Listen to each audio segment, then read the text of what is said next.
Hi everyone, welcome to Paintastic Valley. Today we are going to unbox this aluminium foldable art easel which cost me 1958 rupees in Pakistan. I have bought it from goto.com.pk because there it was a bit cheaper than Daraz.pk. If you want this easel, link is given in the description box below, you can check it out. Let's unbox it. It is very well packed and its weight is nearly 10 pounds. Its maximum height is nearly 5 feet and it can extend to 6 feet. It is made of aluminium and its quality is very good.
Here is a tip for you guys that if you keep these knobs straight, there will be gap in canvas and canvas will not be fixed on its place. So turn them around and tighten them. Canvas will be fixed.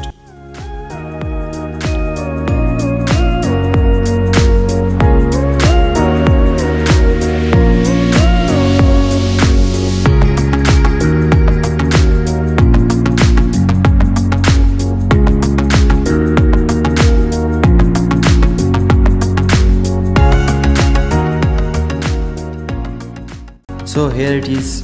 If you like, don't forget to like and of course subscribe to my channel. Thank you for watching.